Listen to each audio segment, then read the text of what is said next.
때로는 두렵고, 때로는 방황하고, 때로는 슬퍼하고, 때로는 낙심하고 좌절할 때가 많습니다. 불확실한 미래에 대해서 우리 인간은 확실한 것을 모르기 때문에 우리는 그렇게 불안해하는 것이죠. 성경 속에서도 야고보서 4장 14절에 야고보 사도는 내일 일을 너희가 알지 못하는도다. 너희 생명이 무엇이며 잠깐 보이다가 없어지는 안개니라 그랬습니다. 그래서 우리는 몇백 년, 몇천 년을 살 것처럼 살지만 실제는 그렇지 못한 것이 우리의 삶이죠. 오늘 시편 기자는 그 아수르라고 하는 강대국이 이스라엘을 쳐들어왔을 때에 그 답답하고 힘든 또 내일 일을 알지 못하는 풍전등화 같은 나라와 민족을 오늘 슬퍼하면서 지은 시가 바로 이 시편 80편입니다. 이 시편 1절에는 요셉을 양떼같이 인도하시는 이스라엘의 목자여 귀를 기울이소서 그렇게 기록을 하고 있습니다. 여기서 요셉은 이스라엘 나라를 뜻합니다. 그래서 이스라엘을 양떼같이 인도하시는 목자요. 성경 속에 하나님을 이야기할 때 여러 표현이 많이 있는데 가장 은혜롭고 가장 정확한 표현이 있다고 하면 목자와 양의 관계로 표현한 것이에요. 그래서 이 양은 아주 연약한 동물입니다. 눈도 침침하고 귀도 밝지 못하고 털은 엉켜있고 넘어지면 깊은 웅덩이와 또 그런 언덕에서 위험한 길에서 넘어지면 일어나지 못하는 동물이 바로 이 양이에요. 그러니까 양에게는 이 목자가 생명 같은 거예요. 만약에 목자가 없다고 하면 도저히 양은 살아갈 수가 없는 것이죠. 늑대와 이리의 밥이 되고 또 물이 어디 있는지 푸른 초장이 어디 있는지 그것도 잘 알지 못하는 아주 연약한 동물입니다.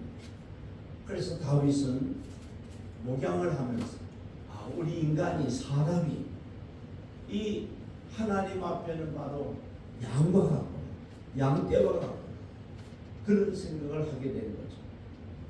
내일 일을 알지 못해서 불안해하고 초조하는 자기 자신과 사람의 모습을 보면서 우리 인간은 바로 양과 같은 양떼와 같은 존재구나 그런 생각을 하는 가운데 이 양은 약하지만 목자만 있으면 평안하고 목동만 있으면 늑대와 이리로부터 지켜주고 또 목자만 있으면 푸른 초장 쉴만한 물가로 인도하는 그런 묵상 속에 이스라엘 민족을 양떼로 또한 양으로 그렇게 비유를 한 것입니다. 오늘 본문에도 시편 기자는 요셉을 양떼같이 인도하시는 이스라엘의 목자예요. 여러분 이스라엘은 아주 작은 나라입니다. 강원도보다 조금 큰 아주 작은 나라고 또 그 나라가 북이스라엘과 남유다 우리가 남북으로 갈라진 것처럼 그 작은 나라가 10지파, 2지파로 나눠져 있습니다.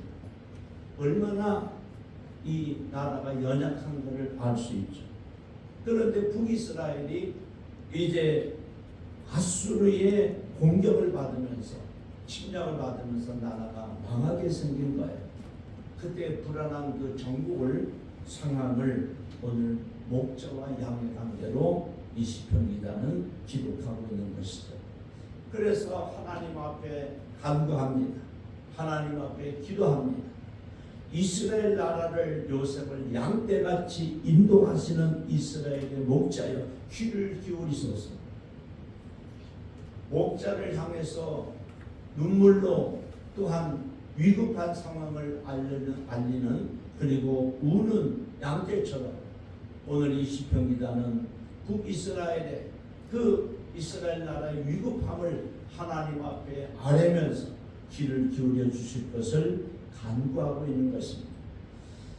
우리 인생이 그렇죠.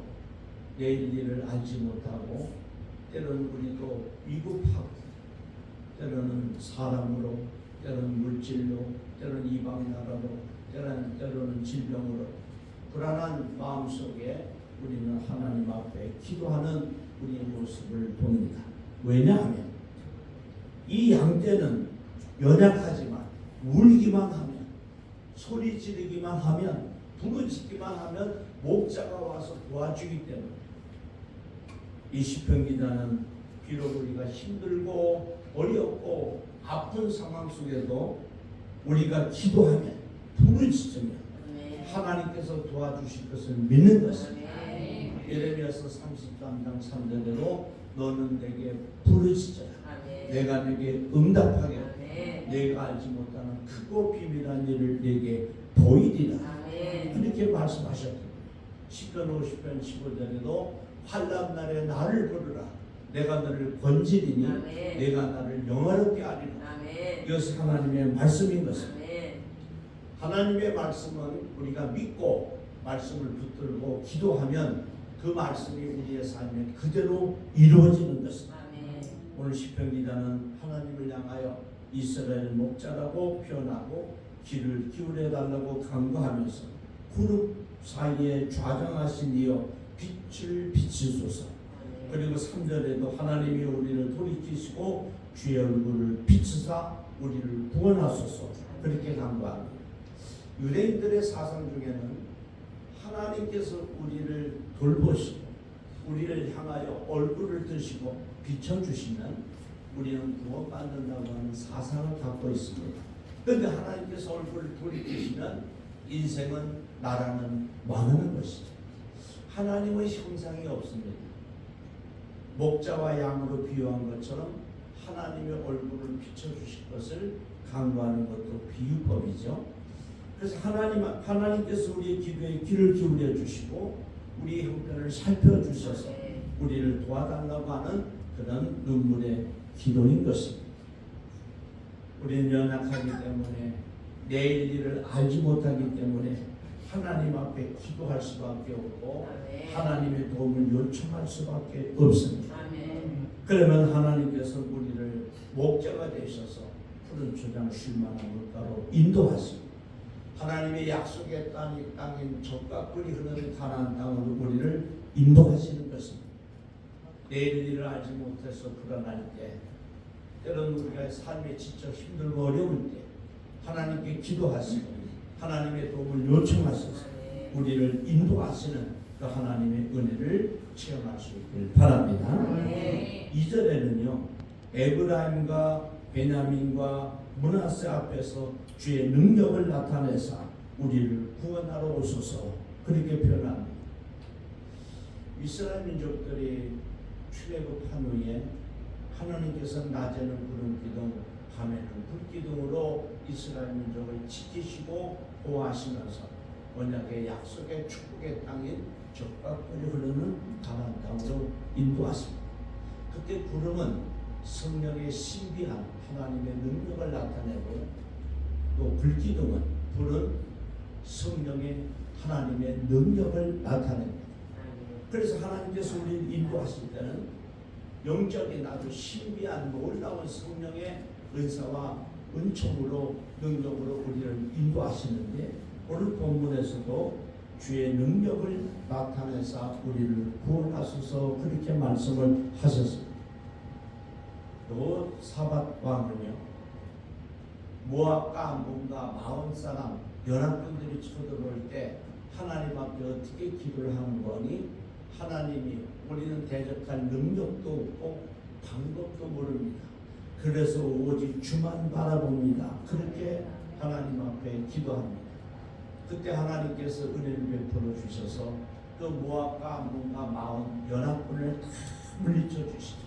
여호사밧 왕은 성가대를 조직해서 하나님 앞에 찬양하고 영광 돌렸을 뿐인데 하나님께서는 사자를 보내주셔서 그 능력의 오른손으로 원수를 다 물리쳐 주시겠어요. 그래서 우리는요 하나님의 능력을 기다려야 사모해야 됩니다. 그리고 능력을 체험해야 됩니다.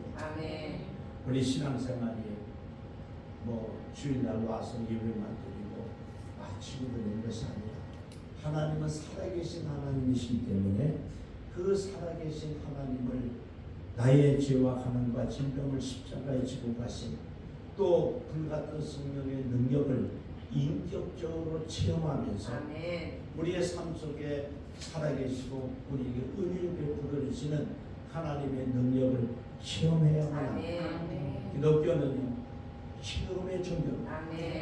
그래서 살아계신 하나님을 만나고 나의 죄를 십자가에서 사해 주신 그런 예수님을 만나고 성령의 은사와 능력으로 우리는 무장될 때 우리는 악한 원수와 싸워서 이길 수 있고요 악한 마귀를 물리칠 수가 있는 것입니다. 오늘 본문에 에브라임과 베냐민과 므낫세를 말하는 것은 이스라엘에 12지파가 있는데 레위 지파가 빠지죠. 레위 지파는 하나님 앞에 그런 상급을 어떤 분법을 또 그런 땅을 분배받지 아니하고 하나님께서 주시는 은혜 속에 하나님이 그들의 기업이 됩니다. 나머지 지파들은 다 땅을 분배받는데 기업을 받는데 이 레위 지파는 하나님을 섬기고 하나님의 성전에서 또한 제사를 준비하고 찬양을 하는 그런 지파이기 때문에 하나님이 그들의 기업이 되고 땅을 기업으로 받지 않습니다. 이 레위 지파가 빠진 곳에 요셉 지파에서 두 아들인 므낫세와 에브라임 지파가 들어갑니다. 그래서 도로 12지파가 되죠. 이 므낫세 지파와 에브라임 지파는 다 다른 아들들은 한 지파씩 들어가는데 요셉의 지파는 에브라임과 므낫세 두 지파가 들어가는 하나님의 특별한 은총을 체험합니다. 그래서 여러분 우리는 하나님 앞에 기도할 때 하나님의 특별한 은총을 간구해야 됩니다. 그것을 우리는 시작적으로 특별 은총이라고 해요. 이 에브라임과 므낫세 다른 지파는 다 한 지파씩 들어가는데 요셉 지파만 므낫세와 에브라임과 므낫세 두 지파가 들어가죠. 그런가 하면 성경에 많은 인물이 있지만 요셉은 특별히 하나님 앞에 큰 은총을 체험합니다. 형들에게 미움을 받아서 그 종으로 미디안 종으로 상인에게 팔려가고 그곳에 가서 보디발 가정의 종의 생활을 하고 또 종으로 사는 것도 불쌍한데 누명을 써서 감옥에 갇히게 됩니다. 이게 얼마나 힘든 삶을 살아야 됐습니다. 그런데 하나님께서 은혜를 베풀어 주셔서 바로 왕의 꿈을 해석하면서 그는 일개 죄인에서 종에서 그 당시에 가장 강대국인 애굽의 총리 대신으로 등극을 합니다. 그가 입고 있었던 푸른 죄수의 복은 세마포로 바꿔지게 됩니다. 그가 타고 갔던 종으로 팔려가는 검은 수레는 버금 수레로 바꿔지게 됩니다. 그의 발과 손을 묶고 있었던 수사들은 다 벗겨지고 금사슬을 목에 거는 그런 하나님의 은총을 입게 됩니다. 그래서 성경에 많은 인물이 있지만 이 요셉, 에브라임과 므낫세 지파는 하나님의 큰 은혜를 입은 지파예요. 이 므낫세라고 하는 것은 그 이름의 뜻이 무엇인가 하니 나의 지나온 모든 고난을 다 잊어버렸다는 뜻이에요. 요셉이 하나님의 은혜를 얼마나 많이 받았는지 종으로 팔려가고 감옥살이를 하고 이런 누명을 쓴 이런 아픔에 17년에 이런 13년의 모든 고난을 잊어버릴 정도로 하나님의 은혜를 체험했다고 하는 것입니다. 여러분 우리 예수를 열심히 믿고 하나님을 섬겨서 정말 지나온 고난을 다 잊을 수 있는 그런 은혜를 축복을 체험할 수 있기를 바랍니다. 그리고 에브라임이라는 뜻은 에브라임은 창대케 하시는 하나님의 그 은혜라고 하는 뜻을 갖고 있습니다. 시작은 미약했지만 나중은 풍성했습니다. 정말 하나님 은혜 가운데 창대한 역사가 저와 여러분에게 우리 교회와 또 여러분 가정과 자녀들과 생업의 역사가 있기를 축원합니다. 그래서 요셉은 본인이 많은 하나님의 은혜를 체험했고 아들을 낳으면서 지난 것을 다 잊어버렸고 에브라임처럼 참된 역사를 가져옵니다. 오늘 시편기자는 이 에브라임과 므낫세 요셉의 은혜를 말하고 있고요. 또 하나는 베냐민을 말하고 있어요. 베냐민 집단을 말하고 있죠. 이스라엘 나라가 하나님 앞에 범죄해서 두 나라로 쪼개질 때에 다윗의 지파인 유다 지파와 베냐민 지파 두 지파만 남고 나머지 10지파가 북이스라엘로 나눠지게 됩니다. 이 베냐민이 누구냐면 요셉의 동생이에요. 야곱이 아내가 넷이 있는데 가장 사랑했던 여인이 라헬이에요. 근데 이 라헬이 요셉을 낳고 둘째 베냐민을 낳고서는 죽습니다. 그러니까 이 아버지 야곱이 얼마나 이 베냐민 지파를 사랑하고 또 불쌍하다. 낳자마자 어머니가 돌아가셨어요. 얼마나 아꼈는가를 알 수 있죠. 그것도 오늘 본문에 요셉과 연관이 되어 있어요. 요셉의 동생이 베냐민이에요. 베냐민을 지금 시편기자가 말하고 있는 것은 에브라임과 므낫세는 이 요셉의 아들들입니다. 베냐민은 요셉의 동생입니다. 그러니까 얼마나 하나님의 사랑을 많이 받은 것을 우리가 알 수 있듯이 하나님이요 우리 이스라엘을 사랑해 주시고 지나온 것을 잊어버릴 수 있도록 은혜를 베풀어 주시고 에브라임처럼 창대케 하소서. 그런 뜻을 품고 있는 것이죠. 그것이 무엇으로 될 수 있느냐? 그것은 하나님의 주님의 성령의 능력으로 될 수 있다고 하는 것을 오늘 말씀하고 있는 것입니다. 아멘. 여러분 하나님의 사랑을 많이 체험할 수 있길 바랍니다. 아멘. 우리는 하나님의 은혜로 살고 아멘. 하나님의 능력으로 살고 아멘. 하나님의 사랑으로 살고 아멘. 그래서 이스라엘 민족들이 하나님 앞에 이렇게 하나님의 은혜와 사랑을 강구했던 것처럼 우리도 하나님을 향해서 이 사모하는 간절함이 있어야 될 줄로 믿습니다. 아멘. 마지막 3절에는 하나님이 이 하나님이라는 뜻은 엘쉐다이 엘로힘 그래서 능력을 말할 때 하나님이라는 표현을 씁니다. 여호와는 언약을 지키시는 하나님. 하나님은 능력을 말할 때 하나님이라는 표현을 쓰는데 우리를 돌이키시고 주의 얼굴을 비추사 우리가 구원을 얻게 하소서. 2절에도 빛을 비추소서 또 구원을 주옵소서 하는 간절한 표현을 반복하고 있죠. 구원은 건진다는 뜻인데 영적으로는 지옥 가는 영혼에서 건져주시는 것을 말합니다. 또 우리 육신의 삶에서는 가난에서 질병에서 고통에서 아픔에서 건져주시는 것을 말하고 있습니다.